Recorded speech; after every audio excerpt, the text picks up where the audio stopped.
All right, and welcome back to Saturday Night Chit Chat. And we never have enough bass in the world, and we definitely don't have enough bass on this show. And I'm super excited and honored to have the amazing joining us tonight on Saturday Night Chit Chat with FREEKBASS Bill the Buddha Dickens. How you doing today, Bill?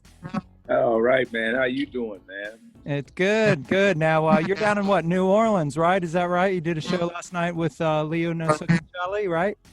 Yep, yep. I was the MD for it, and it was really a great turnout and an incredible band, and so it went smooth, you know.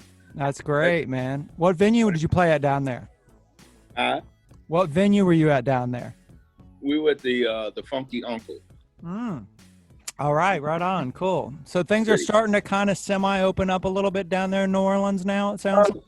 I mean, it's okay. I mean, it's not quite totally open from what I could see down there. Yeah. They're still trying to get it together down there, and a lot of people, you know, are dealing with the loss of the roofs on their houses and fences and all that stuff, and you know. And still most of the, you know, New Orleans is still without power. Wow. Still, wow. That long from that hurricane a few weeks ago or whatever, that last month or whenever that was. Wow. Yeah. That is crazy. Wow. That's nuts. I know. I don't know how they live down there, man. you know. That's hardcore, man. That's real hardcore. Well, let's get into you a little bit. And for those that, may or may not know about Bill. Bill's played with everybody from Pat Metheny to George Michael, Janet Jackson, Joe Zawinul, Chaka Khan, Mary J. Blige. I mean, my gosh, I just need a separate show just to list everybody that you've played with here. It's pretty amazing. But so Bill, like before we get into your history a little bit, let's so I always kind of start off the show with this. The show kind of started right at the beginning of the pandemic, and I always ask, musicians, like, how have you been keeping your head above water and keeping motivated and keeping moving forward here in this last crazy 16 months or so that we've had? It's been interesting. Like I told you before, I'm in the middle of a transition, and so it's been interesting for me. The best thing about it for me is that I've been doing a lot of recording. Yeah. For labels, record labels, and so I got a single out now with my cousin Marshall Jefferson called "The Music Saved My Life," and it's been playing all over the place and getting airplay, and so it's interesting. But he called me one day and asked me, "Hey, do you know anything about Bernard Edwards and Chic?" And I said, "Are you kidding me? I mean, I grew up on it stuff." Sure, so, right. So we did the recording, and the record came out, and he called me back and said, "Man, other record labels are asking about you to do their, their projects, because of that feel, right. It's sort of a lost cause, and the record we did was all live musicians. No sequencing, all live strings, all live horns. It sounded like Chic and Philly International combined. That's incredible. Now let me ask you this. I didn't, you and I talked about this briefly when I talked to you on the phone yesterday. What bass were you using? One predominant, like we're using like an old. I think Bernard played a P bass, didn't he? Like were you using like an old P bass, or were you using your kind of standard 7-string thing? Yeah, I mean, he used a BC Rich. Oh, he used a BC Rich. Okay, got it. Okay. I think I don't know if I've ever seen him on a P bass. The only time I seen him was like the BC Rich, and maybe was it like a Mockingbird or something like that? Well, like one of the BC Rich Mockingbirds. Mm-hmm. Wow. Okay. But he was to me was a very underrated bass player, but you didn't have the support system as far as like Bass Player Magazine, and the focus wasn't on bass players. Right, sure. You know what I mean? Yeah. But he was a what I call underrated groove master. Yeah, no doubt. And he was a guitar player, and before we even knew about double thumping, he was doing it, but he was taking a different approach. I mean, he was doing it, and he was also using his first finger and thumb as a pick. Right. And, I've seen, yeah, like kind of like that motion, wasn't it? Kind of almost. Yeah. right. Yeah. I've seen some videos of him. It's wild. Yeah. If you listen to the song "Everybody Dance," he gets a little interlude part where it's just, you know, him and the drummer. Yeah. And it's the most complicated thing I mean that I think that a bass player has ever done, as far as playing in a groove and holding a pocket and having great time. Right. Right. You know? Yeah. Yeah. Let alone, and we talked about this yesterday too, let alone his tone. I mean, it was like so even all the time, you know, and I mean, he almost sounded like a sequencer. He was so even, you know what I mean? That's right. And, you know, we didn't have cut paste and, right. You know, quantizing, none of it exists, you know? Right. And they nailed it, man. I mean, every record, they nailed it, you know? And the one thing that I wanted to mention is that a lot of these groups like them and others like CNC Music Factory, and the reason why I mentioned them as well, what they did to test their songs after they were recorded, they would go into the club, like, you know, and they would actually have the DJ play the record and put it in their rotation, you know, for that night. Yeah. And just the crowd would respond to it. Right, right. The other side is with CNC Music Factory, the keyboard player brought his keyboard in the club and played with his partner, the DJ. Oh, like up there on the DJ stand? Like he'd be up there with the DJ then rocking out? And that's how they would write their songs, man. Wow. That's how and I've learned a lot over the last 30 years from DJs, working with, you know, a lot of DJs. Oh, yeah, me for sure, yeah. Writing with them and producing with them. And I had a #1 hit on Billboard with a girl named Sean Christopher called Don't Lose the Magic back in 92. Yeah. And we're getting ready to do our 30th anniversary for that record. Was on Arista. And it was interesting because, you know, at that time, dance music was huge. And, you know, remixers was getting anywhere between 30 to, you know, over $100,000 sometimes for certain mixes, you know? Right, right. We did an actual original song, and I played most of the instruments except the drum programming. That was done by Mike Hitman Wilson. And I remember the record came out, you know, and it hit the charts. It was, you know, it was up high up on the charts. And I remember going out grocery shopping, and I get a call, and, you know, I said, well, you know, what's going on? And they would tell me to call New York because the record is shot up to #1 on the charts, and I didn't believe it. Over Michael Jackson. Michael Jackson's Black and White was #1. Oh, you know? So I called Mike and Sean, and they were, you know, with some of the Arista people in New York and celebrating, and I couldn't respond because I'm walking around in the store, you know? So and you know, I just screamed, man. It was just like, wow, man, what an experience. So, you know, but the reason why I'm saying this because my cousin Marshall Jefferson is like an iconic DJ, and he's like one of the godfathers of dance music. So he pulled my coattail and told me, hey, you know, that the pop industry, or, you know, the record companies and are ready to accept live musicians again. You know what I mean? Because it's been for 40 years, you know, and well, you're seeing it more and more. Like even like when you watch like, you know, an artist on Saturday Night Live or whatever, you know, like they went through that little phase where it was just them and either just a track or they just had like a DJ or something like that. But now even like the real straight ahead pop groups, you're seeing them with full bands, or hip hop groups too as well, with like full bands again, which is nice to see, you know. Yeah, it's just a different twist because they want the Philly International sound, they want the chic sound. Yeah. And a lot of the younger kids don't even know who those groups are. Right. So or know how to play, you know, because they, you know, they have no clue. Yeah. So, you know, for the few of us that are left that have been part of that era, you know, all of a sudden now they find out, oh, here's a guy that can play Bernard Edwards and just be And I just played a 5-string on that track. Oh, okay, you know? got it. Got it. Yeah, just play the 5-string. I mean, you know, I probably would have played a 4, but you know, I needed to be, you know, for certain times. Most of the time, I played just 4 strings. Right. I hear you. That's pretty amazing. Yeah. So let's do a quick little run back of your history a little bit. Now, I read that, and I was the same way. I started off as a drummer too, but I heard you actually started off as a drummer first before you went to bass. Is that right? That's real young too, right? I mean, you were a kid too, right? When you were doing that, right?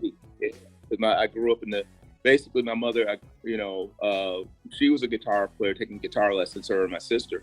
Yeah. And my mom was going to this theater called the Regal Theater in Chicago. It was one of the big premier theaters back in the 60s. And so, you know, after she had me out, you know, she about 6 weeks after, she started taking me, you know, to the Regal Theater as a baby.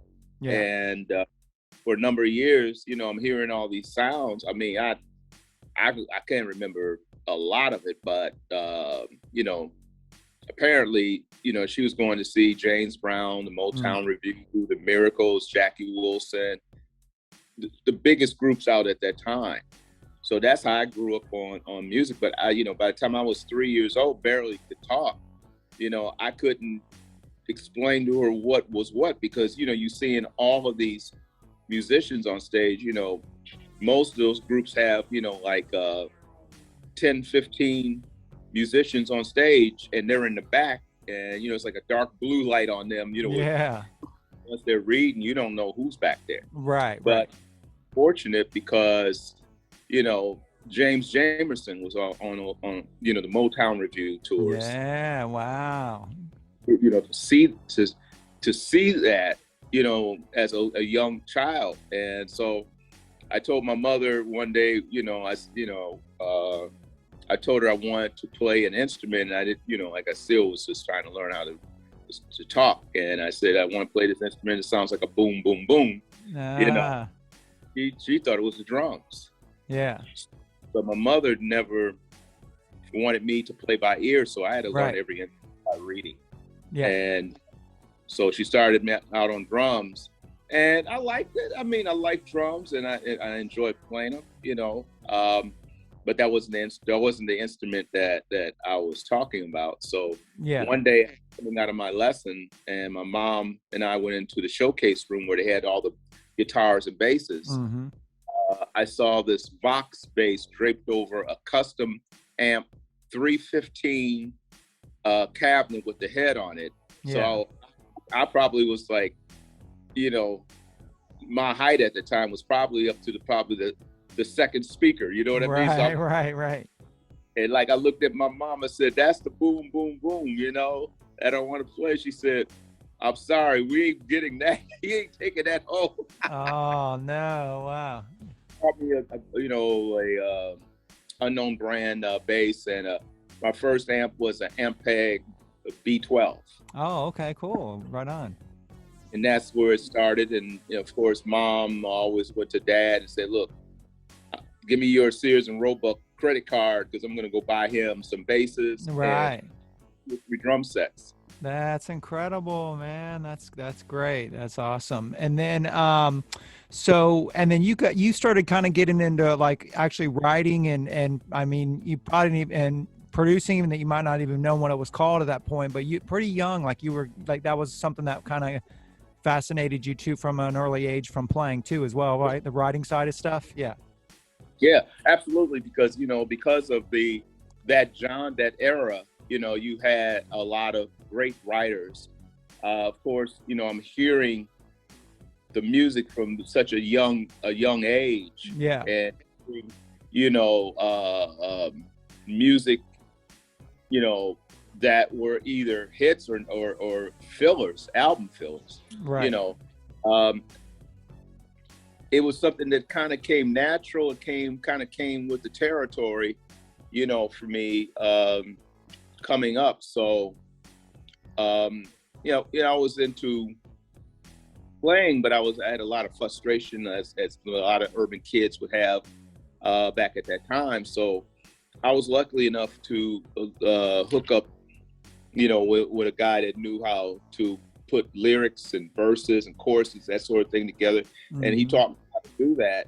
And he also said, look, if you're feeling, angry or emotional or hurt or something, write down how you feel and get you a bag and put all of those little, phrases or things that you say into a bag. Whenever you decide you want to, write a song or something, you can reach in there and find something and start from there.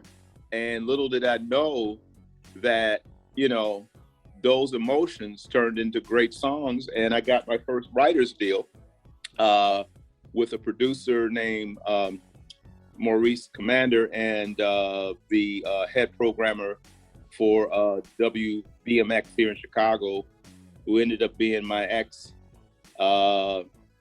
cousin that I didn't know nothing about. Wow.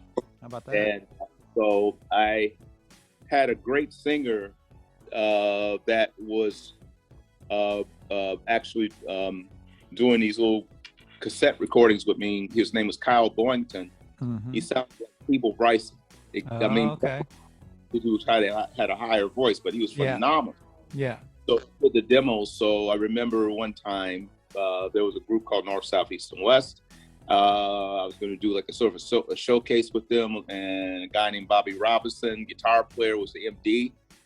So I came in there, and I was just kind of like, just trying to learn the material and trying to get, through everything. I'm still like a young teenager. I'm 16 years old. So the mother was managing the group, and she just kind of came out of nowhere and said, "Hey, do you write any songs?" I said, "Oh yeah, definitely. Yeah, I write." I mean, I didn't know to what extent, but I could play piano. Sure. That was my play piano. So so I gave her a cassette of a song called Just Friends. Mm-hmm. And I didn't think nothing about it. I just said, okay, well, here, they'll take it and they'll probably come back and say, oh, we're not quite looking for something like that. Right. It was totally the opposite. They went crazy. Wow. I was totally kind of confused because I'm like, no, I've never had nobody. Yeah. Music, you know what I mean? Because Sure. I'm young, you didn't have people that were like Prince or that sort of thing at that time. Right. So, so they said, we love the song and, we're going to record it. And I got a contract, a writer's contract. And you were 16. I didn't know what that was. Right. That's incredible. I didn't have no idea. Wow. So when they recorded the song, they had the rhythm section from Curtin, which was basically played with Curtis Mayfield. Yeah. And then a small string section from the Chicago Symphony, and they had horns. Okay. And when they recorded the rhythm track, I didn't even recognize my song because I didn't know anything about rearranging or that, that sort of thing. Yeah. I didn't recognize my song. I didn't know what it was. I'm sitting there like a kid, watching all these great musicians, which later on I ended up playing with all of them. Wow. And so, the funny thing about it, when the group finally laid their vocals down and I saw where they took it, I was just amazed because I'm like, you never expect to hear your song with strings and horns and great musicians on it, because I'm just, a nobody. You know what I mean? Sure. Yeah. Wow. So that was that was my first record out at 16. That's incredible. Now, we're not going to be able to cover everybody because you play with so many different folks, but just in general, I mean, either if you have like a cool story or just like, I mean, I'm assuming each artist you've, play with, whether it be, the Joe Zawinul to the Pat Methenys to the Janet Jackson in the pop world, Mary J. Blige, is it just kind of a matter of like, they hear about you doing this, hey, I heard you did this tour, would you be interested in this, just it's a networking type thing, I'm assuming, right? You're just kind of like hopping from one to the other. Yeah. But for me in Chicago, it was more of a recording thing. I mean, I started recording at 13. Yeah. And the actual record that I did is actually on YouTube, No Greater Love by the Gene Johnson Singers. I was 13 in the recording studio. That's incredible. The recording studio where People Bryson recorded Feel the Fire, The Emotions, recorded all their hits there. Earth, Wind & Fire did Sun Goddess for Ramsey Lewis. That's the studio I was recording at Paul Serrano. Wow, that's amazing. That's incredible. 13. And, you know, going back to school, like, you know, and you know, being in high school, Yeah. and I was actually not able to eat with the kids because, you know, most kids were getting $5, you know, a day for their lunch. You know, I do 2-3 gigs over the, you know, the weekend. I got, you know, $400 to $600. Right. I had to like, you know, kind of remove myself from with the kids because, you know, I started becoming a target. So I started eating with the teachers. Wow, how about that? Because they were like, "How are you getting this money? I mean, where's this money coming from?" I mean, I said, "Hey, I play with a band, and we work on the weekends at clubs. I get, you know, snuck into the clubs. And Yeah. we perform, and that's it. So everything kind of came real young for me." Wow, that's so incredible, Bill. Wow. Well, let's kind of semi-zap ahead to where we're at now. And you're, you know, I've had a few musicians on here that are starting to tour a little bit now. A couple weeks ago, I had Steve Stevens on with Billy Idol. He's touring pretty much again. John Waite was on last week. He's starting to tour again. But it's, you know, as the show goes on, we're getting more and more of that. And it sounds like you're starting to get out a little bit too. Where do you, you know, just now and going into 2022, I mean, you think we're going to be next summer, we're going to be back to kind of 2019 vibe, or we think we still got a ways to go? I mean, where do you feel we're at in the music industry? I know you're not a magician and the world changes daily with this COVID thing, but just kind of what's your general feeling, you know, on your own? In my opinion, you know, we both probably have the same mutual friends. I mean, yeah, you know, Jones as a person I've been knowing since I was 18 years old. He's back out with Stones. Nathan East is another guy I've been knowing for many years. He's back out with Eric Clapton. Mm-hmm. My take on it, I feel that we're not at the point that we are safe. Yeah. You know, in terms of, you know, you see these concerts and you see, you know, 30, 50,000 people with no mask on. Right. You know what I mean? And that's been going on all summer. Yeah. You know what I mean? And some cases, you know, 100,000 people in one setting, more Stones. Yeah. 100,000. Right. So, in the videos I've been seeing, it's been quite disturbing in terms of that. You know, we've all got the shot, but in terms of, is that working? Is that effective right now? You know, this virus is mutating. So yeah, every other country I've seen has gone back into lockdown pretty much. Right. I know Australia is, I think, right now, right? They're back to there. I'm sure. I think. Right. Yeah. Exactly. So we're just kind of like just out there. Everybody's trying to get all the money they can, you know. Right. We don't, you know, a lot of people don't realize that musicians got bills to pay too. Yeah. You know. Yeah. So my take on it is kind of iffy. But hey, I understand that people got to get out here and make money and support their families and take care of their bills. And, you know, it's a daily routine, but it's on the other hand, the sort of the backlash from that is going to be very interesting for the United States. That's all. That's my. Yeah, I'm just a little, my main thing is that this winter's got me a little nervous. You know, it's one thing when the outdoor festivals, when it's open air, that type of stuff, but when things kind of start being exclusively inside, you know, when, you know, and the windows are shut and all that kind of stuff, that's got me a little nervous. So, you know, we'll see. I'm trying to keep a positive look, like we all are, obviously. And I always say people that watch a show, there's us musicians on stage who you see on stage, but the music industry is not just us musicians. It's like a million other people, whether it be the drivers or the caterers or the ticket people or the people working at the club. I mean, it's such a, you're affecting so many people in so many ways, so. Right. And some of my friends that know a lot of heavy metal acts and that sort of thing. A lot of the leaders of those bands have caught the virus as well. Yeah. Well, hopefully this, this booster thing, hopefully it'll help out a little bit, and keep our fingers crossed. And by the will of God, I think hopefully, we'll get through this as a human race.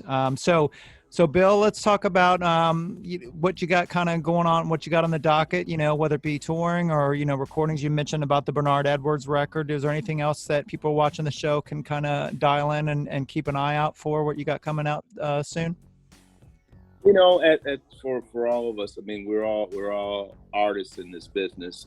I had my record on Ropeadope, and I haven't really recorded new music at this point. I have about 30 songs that I'm ready to start diving into, and creating either just like singles or EP albums don't exist. Right. The thing is that I will, there's a tour on the on my schedule with a guy named Carlos Johnson, who I'm working with tonight. So I'll fly back into Chicago, then I'm working at Buddy Guy's with Carlos Johnson, and Buddy Guy, a lot of times will sit in with us, Nice. I guess he feels that, our band is like one of the best bands that come into his club. So he's always there. He always sits in with us. And the other thing is this tour, if it happens, I will be in Europe for 2 weeks. Oh, wow. November. Go figure. Oh, wow. That's coming up. Yeah. Yeah. So that's kind of scary. Like you said, the cold months are coming up, and here we are getting ready to go out for a couple of weeks. So that's on my schedule. And again, it's just recording these singles, because I play a bass line that sounds like Bernard Edwards. It's I'm saying it's a combination of myself. And you got a ton of instructional stuff out your books. And for us, I got a lot of bass players that watch the show, so you have some of those incredible instructional books out too, as well. Correct? Yeah. My first instructional videos,